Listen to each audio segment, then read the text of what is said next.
Building influence is something anyone can learn. It's an investment you can make in yourself, and it can hold the keys to achieving your dreams and having the life and impact you want to have. I'm Laura Cox Kaplan. I've learned a lot over 3 decades about building and sustaining influence and how using it effectively can make a big difference in your life and career. Here on She Said podcast, we're digging into the different dimensions that help us build and sustain influence. If you thought being an influencer was just for social media, think again. Whether you're starting a business, raising money for a cause, negotiating a promotion, running your household, or trying to connect with those who don't share your views, understanding and using the different dimensions of influence will increase your chances of success, whatever your goals may be. Listening to She Said podcast is a smart, efficient investment you can make in you. I'm really glad you're here, and I'm excited we're on this journey together. Hey friend, welcome to She Said podcast. I'm really glad that you're here. This week, I'm bringing you a special bonus conversation. It's actually a conversation that I recorded with the fabulous Dr. Laura Camacho for her podcast, which is called Speak Up with Laura. Now, Laura actually joined me here on She Said podcast. I shared an encore of that conversation last week in episode 254. But Laura and I agreed that there is so much synergy between our two podcasts and our platforms that it makes sense to share them here. So neither of us have ever done this before quite like this. So you'll have to let me know and let Laura know what you think about this exchange. A great big thank you to her for her willingness to share and to reciprocate. I really appreciate it. And that is just the kind of gal that Laura is. I have loved getting to know her and following her show. And it's been a real pleasure to have her here at She Said podcast and vice versa. Now, if Laura's podcast, which is called Speak Up with Laura, if it's new to you, I hope you'll go over and follow her as well. I have loved her content and her terrific guests and the topics that she tackles. So be sure to check out Speak Up with Laura. I find that there are so many complementary topics, and I think you'll really love the work that she's doing. Now, in addition to the podcast, Laura is a communications coach, and she's the author of a terrific book that is called The Practical Guide to Effective Communications. In last week's episode of this podcast, Encore episode 254, Laura and I talk about how to get more visibility for your work and why that makes such a big difference as you're building influence for yourself. You will find links both to her podcast and her terrific book in that episode, episode 254, and in this episode, episode 255. Now, this week, as I said, we are turning the tables a bit, and I'm answering Laura's questions about She Said podcast, about my own career journey and pivot, and this big topic of influence and why I think it is so important. A few specific topics that Laura and I dive into that I think you will really appreciate. We talk about the scary parts of career pivoting and reinvention, and I talk a little bit about my own story. We talk about how to brag effectively, including this piece of why including your setbacks or your failures, however you refer to them, can be a valuable and differentiating asset. I find that folks sometimes overlook that, and it can be a really powerful piece of what makes your story unique. Laura and I break down the 3 key buckets in my influence framework that I talk about on this podcast a good bit. We talk about board service, and I share some advice for how you can position yourself for potential board roles. Laura and I talk about and share some advice for creating allies and for building your network. And we talk about how to turn an interaction or a meeting into a longer-term relationship with a potential mentor. We cover all of those topics and a whole lot more. Again, this is bonus episode 255. It's a previously recorded conversation with the fabulous Dr. Laura Camacho, who has graciously shared this episode with me so that I can share it with you. Be sure to let Laura and me know what you think about the conversation and which of the topics we talk about actually resonate most with you. For now, though, here is bonus episode 255.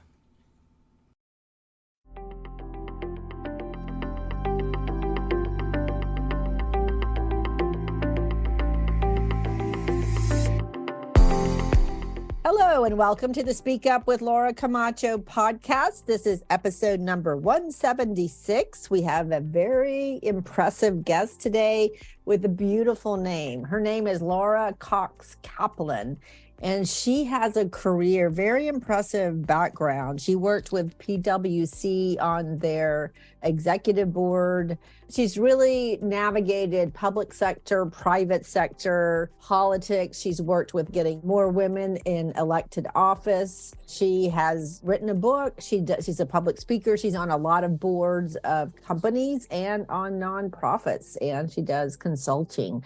So she is going to help us understand what it means to really influence decision-making and policy. I think that will be super interesting. And I'm also going to ask her about how some of us listening, like what we can do maybe to get on a board, being on a corporate board or a nonprofit board. I'm on one. It's a really good way to expand your influence and your visibility and to offer value in a different way. Kind of fertilizes the work you do in your day job and lets you use your talents in a slightly different way to a slightly different audience. It's just a great activity once you have enough time. I mean, if you have 3 kids under 5 and you're working a full-time job right now, probably not the best time to be on a board, but in 5 years, 10 years, it'll be a different story. So I hope you are doing well today. It's going to be a very interesting conversation. All right, this is so fun to have Laura Cox Kaplan with us. And I want first of all, thank you for coming to the Speak Up podcast, Laura. It's exciting to have you here. I'm so happy to be here, Laura. Thanks for having me. Of course. So, you're an influencer. You're in Washington, D.C. You have this very prestigious background working with PwC, working with the SEC and the Department of Labor. Treasury. Treasury. Money.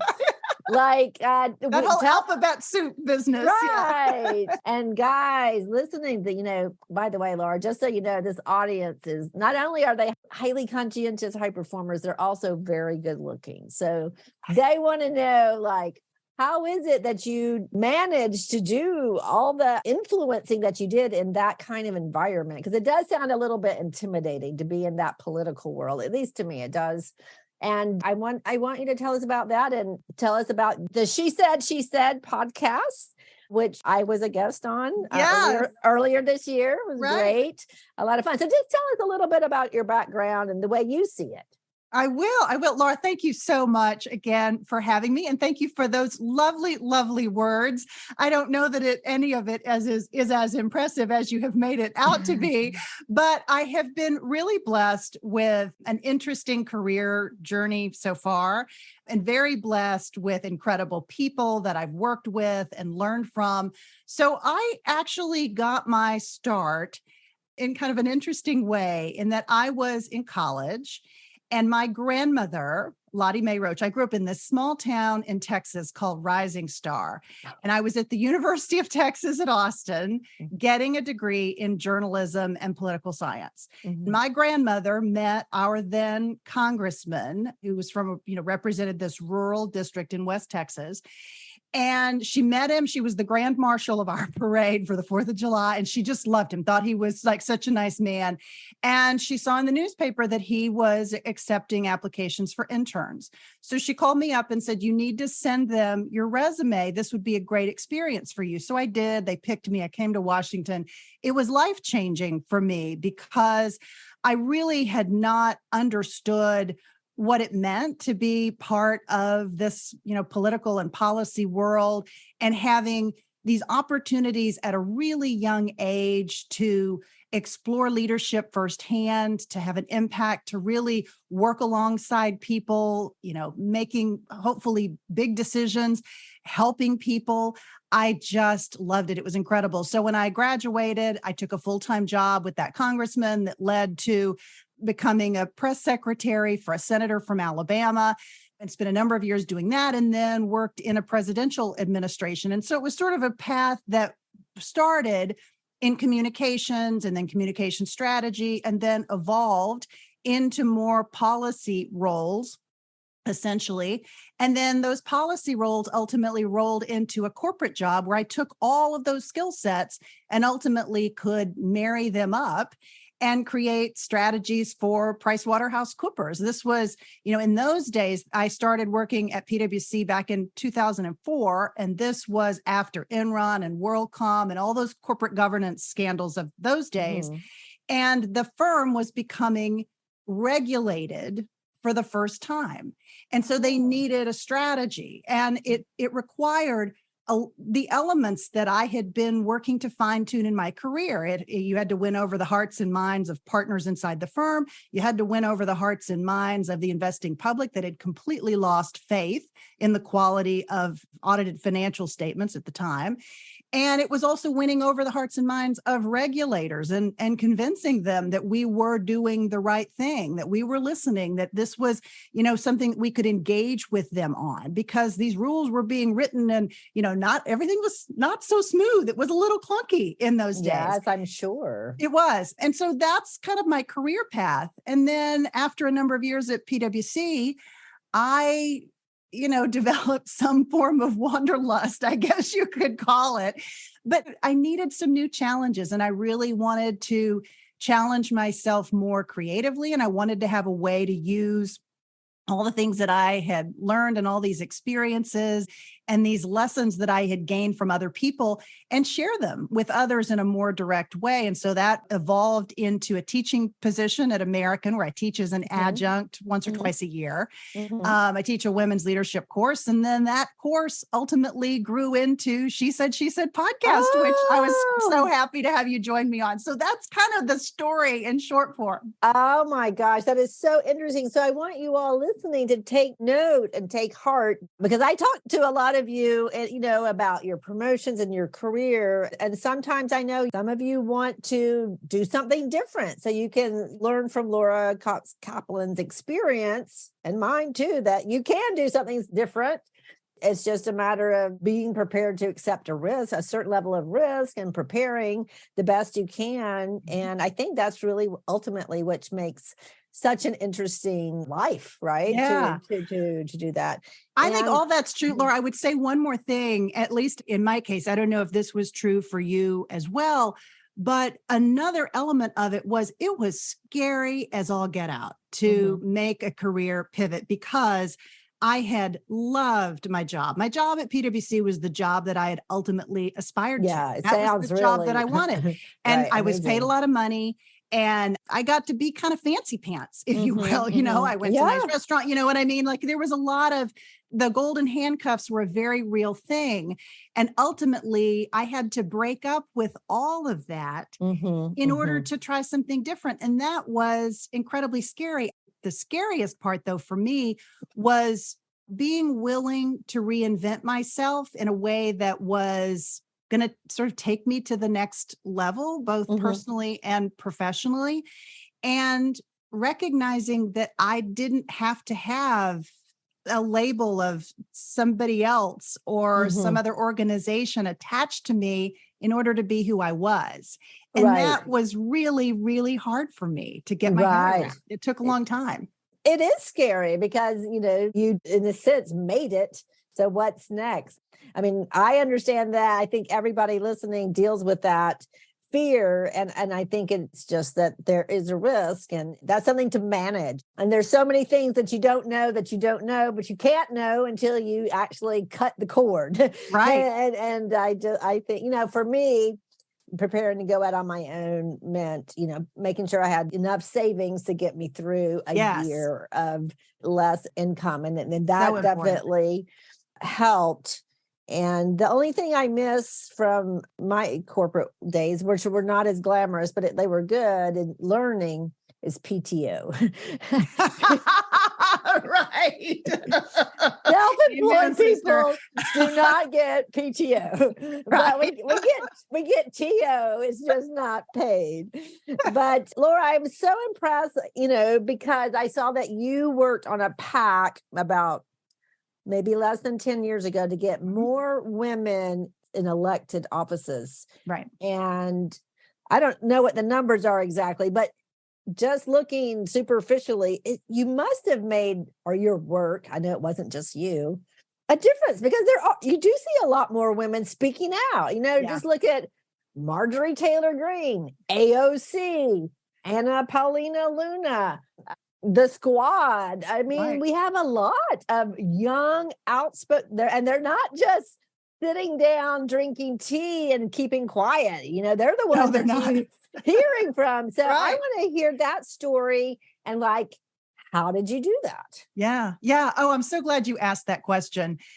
Talking about politics in this day and age is sometimes a treacherous set of conversations, but we're not going to talk about pro or con. We're just going to talk about, straightforward, here's what we did and here's why we did it. Right. So what you're talking about is a political action committee that I was responsible for as part of my responsibilities at PwC. So I ran the strategy for public policy strategy. So all of our interactions with lawmakers and elected officials and regulators, et cetera, both globally and in the US. And as part of that meant, making sure we had good relationships with them, understanding where they were coming from. And the political action committee we used back then as a tool in order to develop those relationships. And so we would have a budget, essentially. We would raise money directly from the partners who would contribute into the PAC. And then we would look at the members that were on committees of jurisdiction, for example, who shared our point of view around free market and entrepreneurship and, a number of criteria that were important. And then we would give them PAC dollars, based on the legal limits. And, this was back in more like 2013, 2014. When I began to think about it, diversity and inclusion was a big priority for the firm, especially as it related to women. We found the attrition rate as it related to women partners or women who were just about to become partners would, leave, go on maternity leave, have a baby, come back, have a really hard time managing that, take a break, then never come back again. And so we were developing all sorts of strategies to ultimately deal with that attrition. And I began to think about what are some things that we could do within our public policy world to also look at this problem, because then, and again, my numbers, I hope I'm getting this right, but I want to say that the number of women who were in the House and Senate at the time was more like between 15 and 18%, something like that. And, it made no sense. There was no reason for that. So we started looking at it. We started doing some research around it. What are those drivers? I was talking to people who were much more engaged in candidate recruitment than I was and getting their point of view. And the thing was, when you had an open seat and women ran, they did tend to win with greater frequency, which was super interesting. Yes. So we thought, well, gosh, why don't we look at some open seat races and figure out, can we contribute to women and maybe give her a little bit of a boost? We did some interesting creative things. We gave to some women that would not necessarily have been on our giving list because maybe they were lower in seniority or maybe they weren't on committees of jurisdiction, but maybe they shared our mindset around topics and issues. So we would bring them into the fold and begin to develop a relationship with them sooner in the hopes that they would end up being on committees that had jurisdiction over what we cared about. And so it gave us the ability to kind of think more broadly about this topic of diversity and how we could use our resources a little bit differently. Now, I don't take any credit for the increase. I mean, today in the year 2023, the number of women in the House and the Senate, I believe, is now 28%, almost 30%, which is great. That's at least a 10% increase. And so it's a result of lots of effort and lots of attention. But at the point in which we started this, people were really not paying attention to it. It was not something that, you would say this and people would automatically say, oh my gosh, that's a great idea. They'd be like, wait a minute, what? Wait, we're only going to give to women. And so it took a lot of convincing to say, no, it's not that. It's that we're looking to create more of a farm team, and we're looking to provide some support in places where maybe we can move the needle and help women move the needle for themselves, right? You're just giving them a little boost that they might not have had otherwise. So that was essentially the strategy. And, it made a big difference. I personally think it was the right thing to do at the time. So that was a little bit about that strategy. Well, I'm just throwing this at you. Is this it's a single anecdote from someone I met at a party last week. And she is a local personal injury attorney. So she's very aggressive in court. She's not an introvert. No, she's not most likely. No, not an introvert. She's not quiet. She's not afraid to speak up. And she ran for some kind of, I don't remember what local office it was, but it was something, and she didn't get it. And she said the most distasteful, she was glad she did the election. I mean, that she tried. She said it brought her family together. She learned a lot, but she said what she really hated was having to go to all these meetings and brag about herself. And she felt like that. And a lot of people feel that way when they're, trying to pitch themselves for a promotion. So I know you have a lot of experience in this. Like, what is your word to someone, how to be convincing and compelling? And I don't think you need to brag about yourself, but how would you respond to that? Yeah. So it's a great question. And I struggle with this just like any other, I think, normal person. Most normal people have a hard time looking at their own resume and being like, wow, I am so fabulous. Instead they look at it and they're like, oh yeah, everybody's done that. But everybody hasn't done that in the same way that you've done it. And so I think my tip as it relates to this is to really be honest and think about your own story and those experiences that you can string together that truly are unique to you, right? Where you grew up, how you grew up, the jobs that you've held, the mentors that you've learned from, all of those experiences. And don't forget to include the experiences where you dropped the ball, you fell short, you didn't know something that you needed to know. You can call it failure, or in my opinion, you call it setback, because failures are something that you should learn more from than you are the one who can define whether it becomes a failure. And to me, it's only a failure if you don't learn something from it. Right. So that's a great point. Thank you. Remembering to incorporate those experiences as well when you're telling your story, when it's truly authentic to you. And you're the other piece of this that I would sort of take is, once you've done that, then think about what is that opportunity that you're crafting your story for. Is it a job? Is it, Laura, as you and I have talked about in the past, about credentialing yourself maybe for board service, right? Whatever the opportunity, or maybe it's appealing to a new client.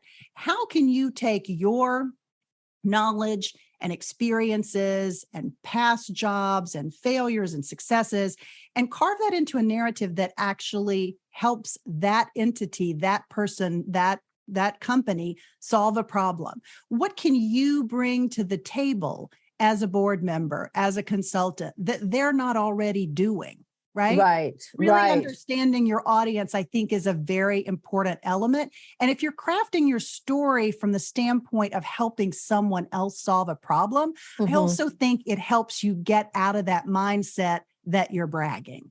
Yeah, I love that, because also the stories bring us together, because at some point, if you tell 3 stories to an audience of 300 people, everybody's going to relate to one aspect of at least one of your stories. Yes. And just as a fun example, when you were telling about having that political internship, it reminded me of that position. A political internship had a pivotal role in my family, in my mother's generation. Her father died when she was 6. And so it was her mother, 3 kids in New Mexico. Oh, wow. Like they were like struggling. Oh, my big gosh. time. Yeah. And my mother had 2 grandmothers. One was a staunch Republican and one was a staunch Democrat. Like they were both like hardcore. And I think it was the senator was Democrat. His name was Chavez. Uh-huh. And back in the day, instead of interns, they had pages. So Uh-huh. this was, I don't know, the 50s, maybe. Yeah. And my mother's older brother got a page internship where like he would go to school there. It was a boarding school. Plus you did work on the floor. That still exists. The page does program it? still, Does still it? exists. Yeah. Okay. Well, that literally changed the trajectory of all of their lives because there was someone who got into, like we would call in quotes, high society, fancy society, got to see how the other half lives.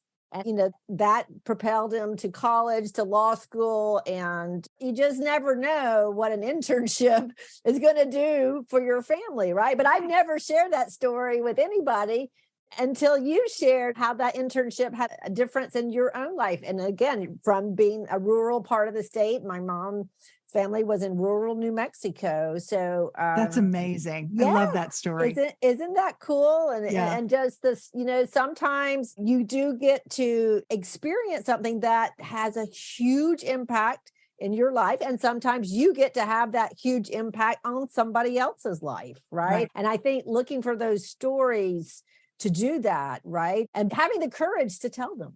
Yeah. Like I think I said before, sometimes we don't always recognize these things for ourselves. Sometimes it can take a mentor or a coach or a trusted friend who can help you plow through your resume and say, these are the things that you should really be focusing. These are the things that truly are, when you thread them together, these are the things that are unique to you. Mm-hmm. And I think from my standpoint, as I looked back, when I made my pivot from PwC and started thinking about what do I want to do next and where can I add value, it was later on after I had launched She Said, that I really thought influence is the piece that's resonating the most with me.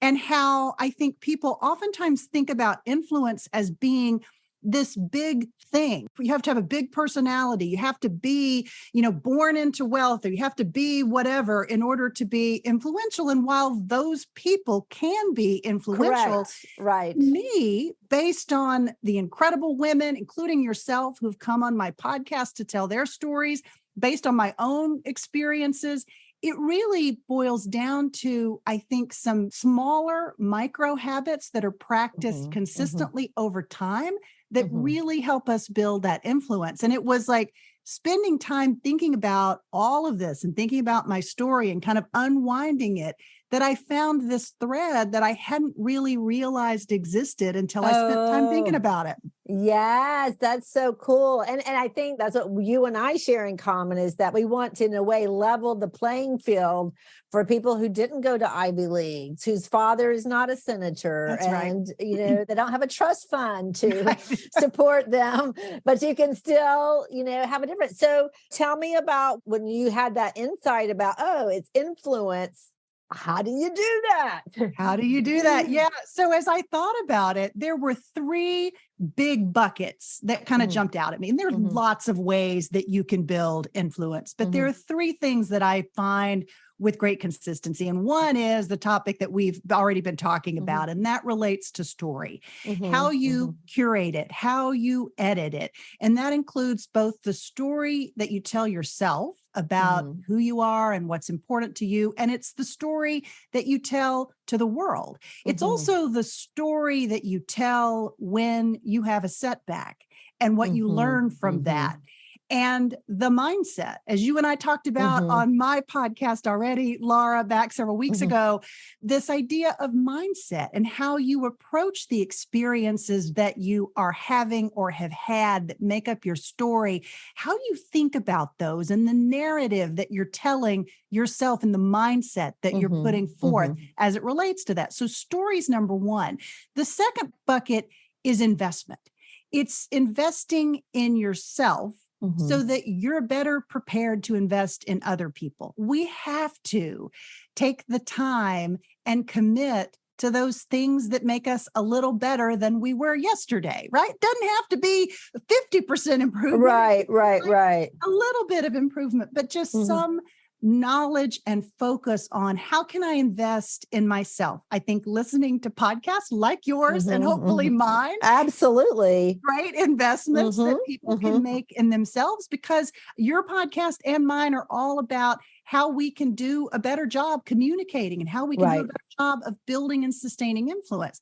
And so those investments, I think, are really important. And it's not selfish. It's not self-serving necessarily, because you're going to be much more prepared to contribute to other people and to other people. Exactly. And you'll be able to add more value because you're more skilled. 100%. Yeah, exactly. Yeah. And that investment works both ways. Like, you also have to invest in the crafting and the telling of your story. So it kind of, reverts back. And then the third big bucket is intentional persistence around things that you feel a calling to do. And by that, I mean, sometimes through some, weird force in the universe, perhaps, not to get too woo-woo, but something will tap you on the shoulder. Right. And will tell you you're not where you're supposed to be. Right. And you'll say to yourself, well, where am I supposed to be? Right. That answer may not be clear. But what is clear is that you're not where you're supposed to be, and that maybe you should take some steps to go on that journey and figure out what that is. And my advice as it relates to that third bucket is just do some things.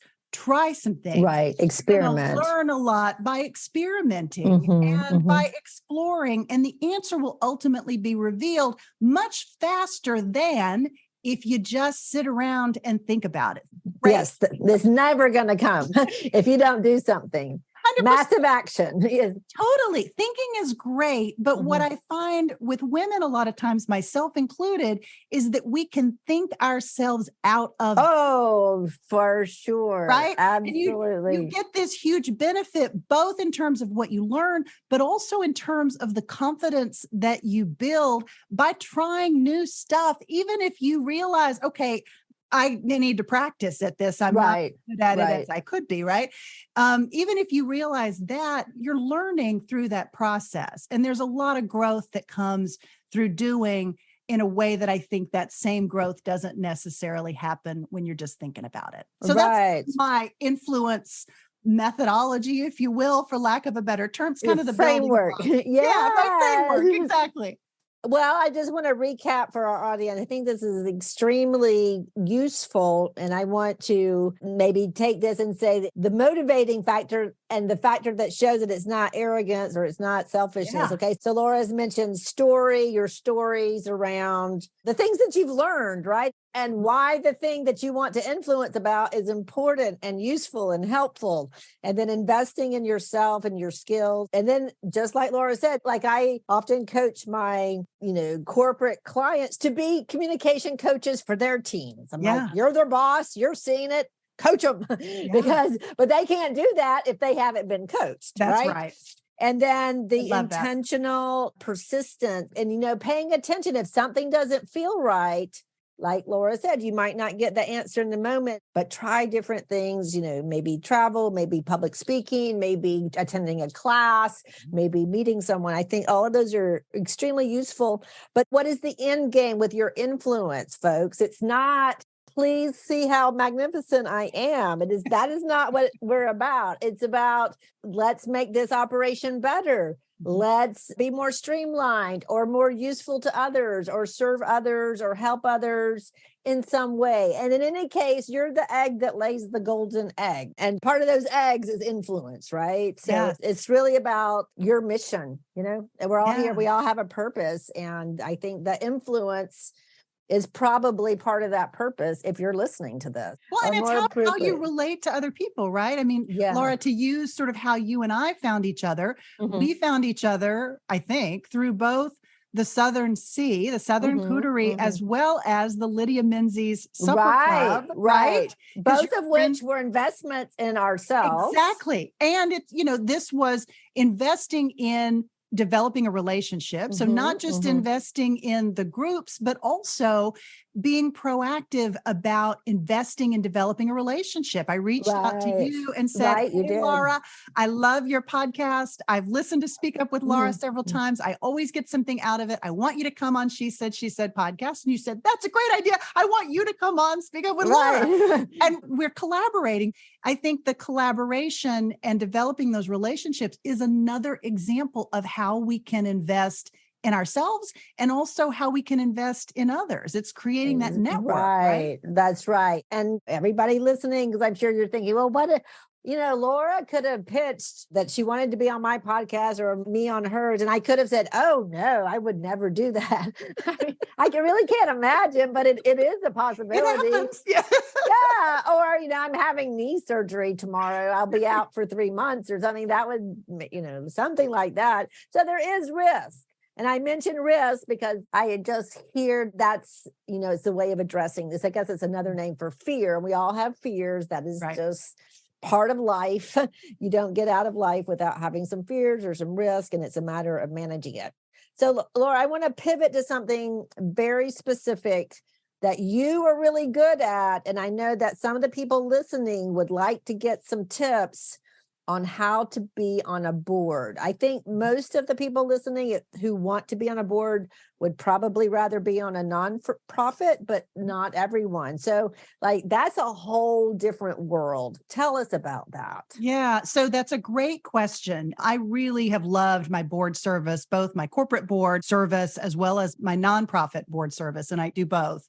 But I think it can seem very mystifying, and people can say, okay, I want to be on a corporate board, but not have a real understanding of what that actually means and why. And I think the most important thing to think about is, what are the requirements of a board member first? Right. Is it really something that you want to do and where you can add some value, right? And understanding that the financial piece is a very, very large piece. It's not the only piece, but it's a very large piece of certainly corporate board service and, to a large extent, nonprofit board service as well.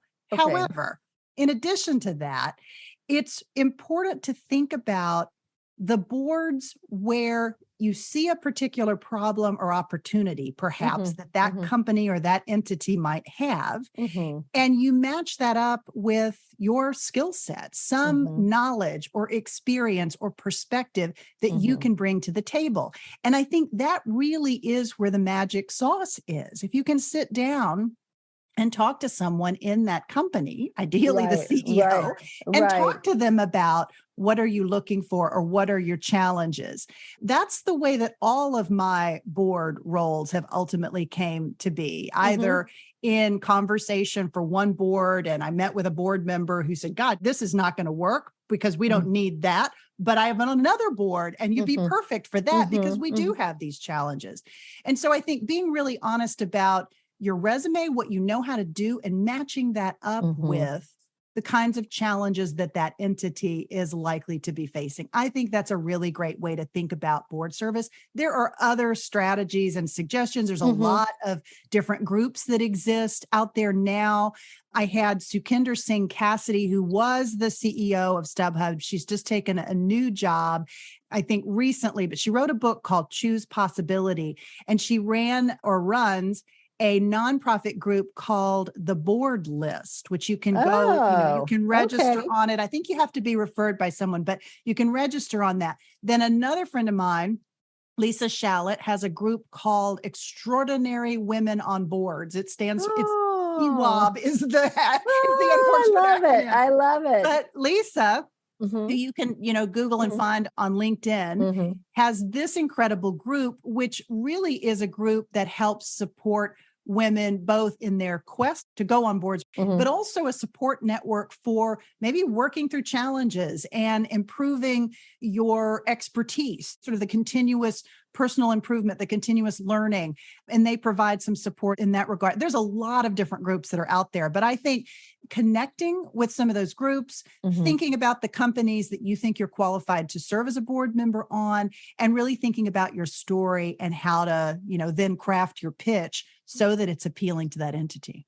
I love that. And as you're describing that, I'm thinking of so many clients who have this, maybe it's high tech experience, Right. expertise, or maybe it's finance, or maybe it's project management, or maybe it's marketing, but everybody knows how to do something. And nonprofits especially need help. They usually start with a visionary person, but it really takes a lot of different skills to make it grow. And corporate boards also can benefit from different kinds of people, just like a regular job, doing your homework. You've given some great resources.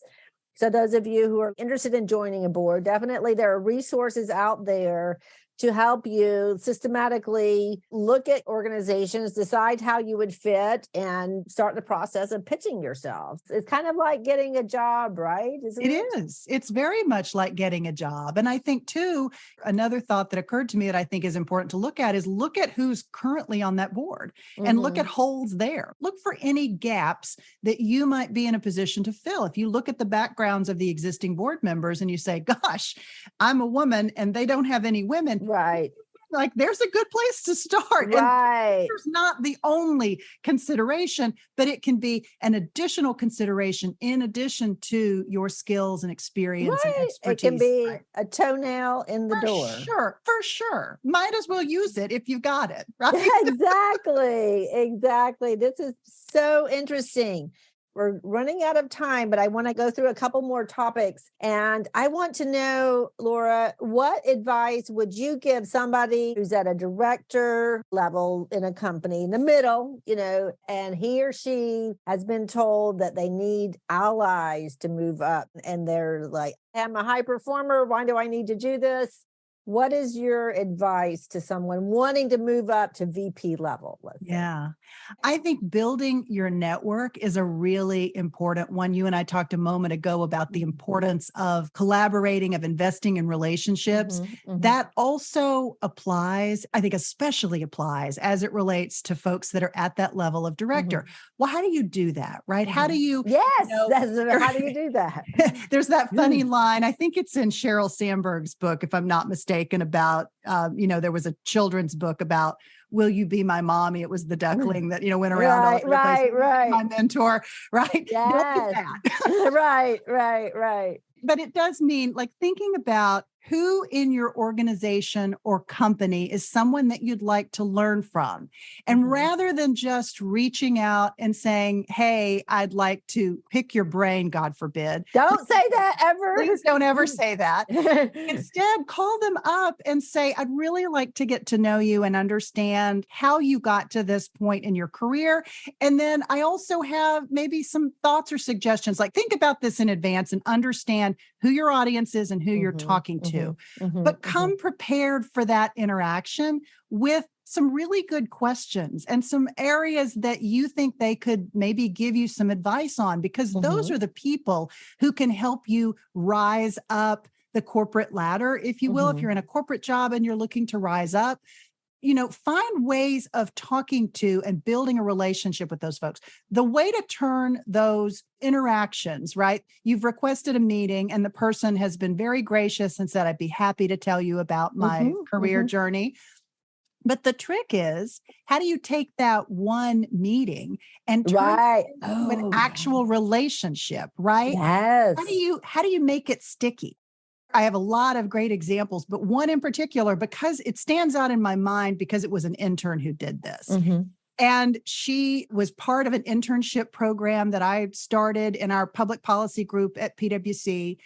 And she said, I'd really love to sit down with you and understand more about your career. I'm like, of course, because that's the whole purpose of having them there, right? Right. She sits down with me and she literally has a list of questions, and things. And then she also had a list of things that where she thought she might add value.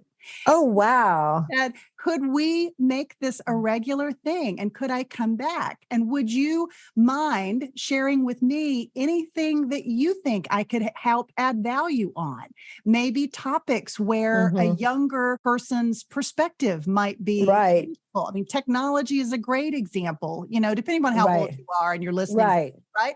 But technology can be helpful if the person that you're trying to develop a relationship with happens to be more senior to you. Right. Or some other experience that you've had that you think they might benefit from. So finding ways of adding value to that person that you want a relationship with, I think is a really important way to go about that. And if you're approaching those interactions from the standpoint of curiosity, what you can learn and what you can also contribute and how you can invest in them. Right. Sending I love articles that. after the fact, like that's an easy thing to do, right? So true. You're reading your Harvard Business Review, you're reading The Economist, you're reading whatever, and you run across an article that you're like, oh, that would be so great. Sally spent all that time with me in that mentor conversation. I'm going to send her this article because I think she really love it. And you write a note that says, Yes. hey, Sally, thank you so much. I was thinking again about our great conversation and I ran across this article. I think you're going to love it. And maybe share a couple of thoughts or a point Right. of view. Right. About Takeaways. exactly. And she may not read it ever, but it still built the relationship. And you thought about her, right? Right. You are investing in her and showing that you care about her as well. It's not just about you. It's about investing in her.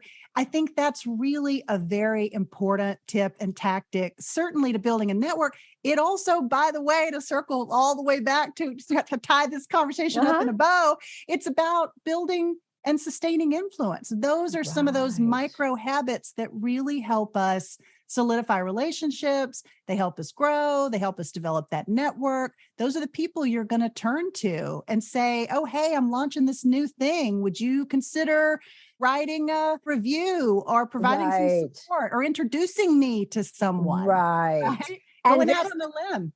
Just think, Laura, how long ago did that intern reach out to you? Like, how long ago was that conversation that you still remember? That would probably have been, oh my gosh, at least a decade. Oh, more than that, probably more than a decade ago. And she still reaches out, by the way. She's done so well in her career. And I don't hear from her all the time, but I hear from her probably once or twice a year. She was super intentional about the actions that she was taking. She was very thoughtful. She was very prepared, and she was investing in herself, and she was investing in the people that she felt like could be helpful to her. And so it really was a very thoughtful approach to that. And I think that to me is kind of the secret. I agree. When you say to someone, oh, I'd like to pick your brain, they just, it makes them want to crawl into a hole and never go. It's such a terrible expression, but it's much more interesting. I'd like to hear your story. And when somebody brings ideas to the table and not just a laundry list of like, these are some things I think you need to fix, because breaking things down is easy. Criticizing is easy. Solving things is not easy. So if you've got some ideas, bring them. Yeah, absolutely. I think another element, and I think I discovered or sort of understood this later than I should have. It's one of those things that I wish I had understood. Story of my life. I know. Yes. And it's the value that comes from asking for help, not just for you who needs the help, but also the value that comes as it relates to the relationship when you ask someone for help and the validation to say, I care about your opinion so much that I'm asking you for help, right? And it depends on what that help looks like, right? I'm not suggesting that you run around and be a beggar. I'm suggesting that when you ask someone for their expert advice and opinion on a series of topics, that it really does make them feel good because they're like, gosh, that person cares enough about what I think to ask me. And I think I didn't realize the impact that that would have on really solidifying that relationship. I totally agree. And I always thought, I was bothering them. And that's what we hear from clients and younger. Oh, I don't want to bother. No. I mean, if it's well thought out, if it's well crafted, you're not just sending some half-baked, I just thought about, what do you think about? No, it's when you bring that well thought out, proposal, pitch, idea, and get that feedback. And that also, if that person participates in it, then they're going to be bought into it and actually help you move the whole thing forward. So it's a real win-win. Just so many wisdom bombs falling on everybody. How is this even free? I don't know, but it is. So, well, I mean, I am getting a lot out of our new friendship. Yes. So delighted to have had you on She Said podcast. And I'm so happy to be here with you. As I said before, I'm an avid listener of Speak Up with Laura. Well, I get a lot out of it. Good. Well, now before you go, though, I'm going to give you some rapid fire questions. Okay. We want to learn more about Laura. And then, there's a lot of people that work for big companies. Maybe they want to bring you in. How can they reach out to you? I would love that. Where did you go on and I know the answer to this, but the audience doesn't. It's a super cool place. Where did you go on your last vacation? Oh, I had the most amazing vacation, I would say, of my entire life. I have to say, we took 16 family members to Israel, both sides, my husband's family and my family, over the holidays. My husband is Jewish. I'm Christian. My family's Christian. But all these family members from two different religious perspectives over Christmas. And we covered the entire country in a 10-day period. It was extraordinary and incredible. And I just loved it. I could go on and on and on. So if you need any tips for Israel, let me know. I just thought it was incredible. So yes. Yes. I saw that on Instagram, the pictures, and I was like, yes. I learned so much. It was just, it was amazing. God, so good. What is your favorite dessert? Anything chocolate. Anything, dark chocolate, milk chocolate? Dark if possible, but I will accept milk chocolate in its place. If that's all you've got, Laura, I'll take milk chocolate, but dark would be my preference. Oh, that's funny. That's when people say, what are you giving up for Lent? Sometimes I think about, well, what if I gave up dark chocolate and only had milk chocolate? Does that count as a sacrifice? I think it actually might. Right. What is your favorite store? My favorite store, I have a couple. You and I talked about this earlier, but for clothing, I'm really into dopamine dressing right now, I love as we talked about. And that is like, using color and pattern that helps make you feel more creative and more alive and maybe a bit happier. There is a gal that I ran across and learned about through the Southern Cootery, which Laura and I are both members of. Her name is Morgan Hutchinson, and she runs a company called Buru. You'll find her on Instagram at Shop Buru. She's fabulous, and she really personifies this whole notion of dopamine dressing. So I would check out her stuff. It's fabulous, and you can incorporate pieces into your existing wardrobe, which I also love. My favorite summer shop, which is like more of a, I think, shopping experience, is this darling little, bookstore is really not the right word, but it's like bookstore, stationery store. We have a vacation place in Edgartown, Massachusetts on Martha's Vineyard, and it's a store called Portobello Road. So if you ever find yourself in Edgartown, you must go, and you can follow them on Instagram. They have a great Instagram feed, but you walk in and it's like there's the best jazz you've ever heard playing, or it's great Parisian music playing in the background, and you peruse the books and you look at the beautiful stationery, and there's great little gifts there. I want to go right now. Experience, I love shopping experiences. Exactly. And it's just one of my favorite places. It makes me excited for summer. That sounds fabulous. What about music? What kind of music do you like? So as a native Texan, I grew up with country music and can sing a good Willie Nelson lullaby right here on the spot. They do have good stories in them, the country music good songs. Stories. I love country music probably best. Chris Stapleton is really the top of my current list. So okay, very cool. What about movie genre? Rom-coms and thrillers. not necessarily together. Right. Good. How would you describe your personal style? Maybe it's a dopamine hit of dopamine, or what would you say? I mean, I think it's sort of corporate classic with a twist. Mm-hmm. It's taken me a while with my sort of life pivot to also pivot my wardrobe, which sounds like a crazy thing to say. No, But it it doesn't make sense for me to wear a bunch of sheath dresses all day long, No. but I still kind of like something that's tailored that has a little more edge, because now I can get away with it in a way that I didn't necessarily feel like in my corporate jobs I could. So now I can pretty much wear whatever, but I like to be dressed. I like to wear shoes, even if I'm working from home. Absolutely. I kind of like to get dressed. I love agree. clothes. And it makes the whole dopamine thing, it makes me feel good. I like to wear. No. And it transmits. I mean, you guys are not going to see Laura the way she's dressed today, but she's got this super cool mixed print blouse with a bow and a jacket on, like a Chanel type jacket.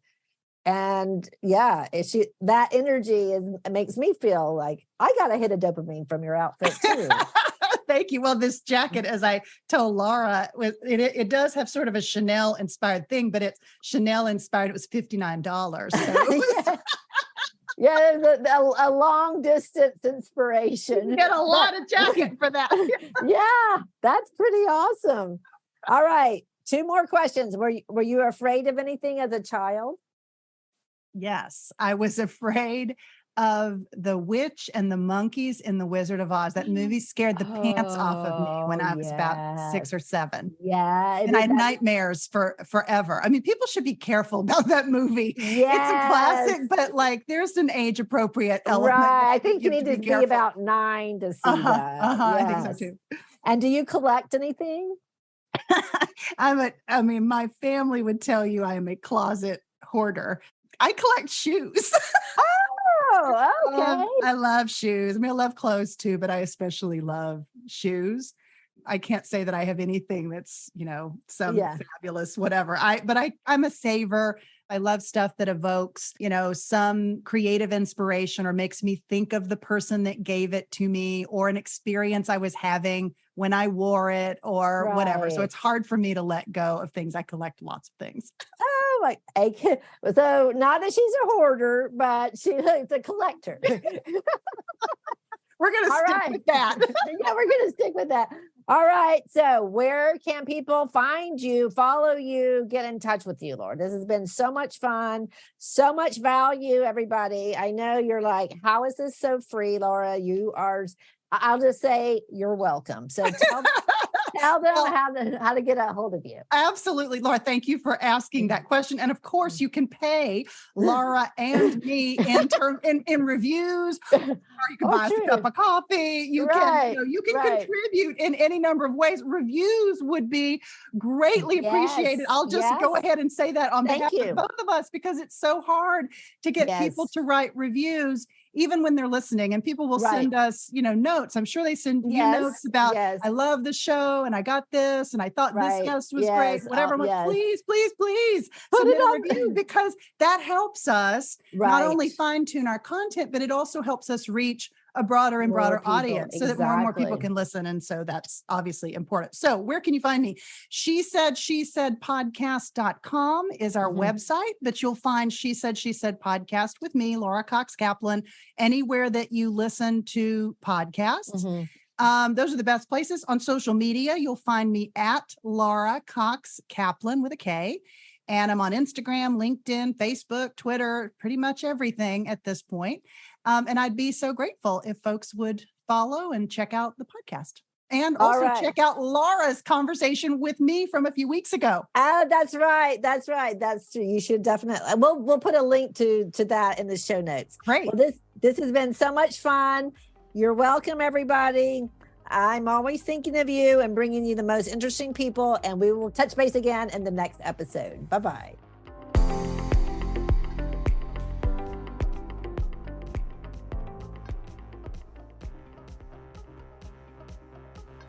Hey, friend, thanks so much for joining me today for this week's bonus episode 255.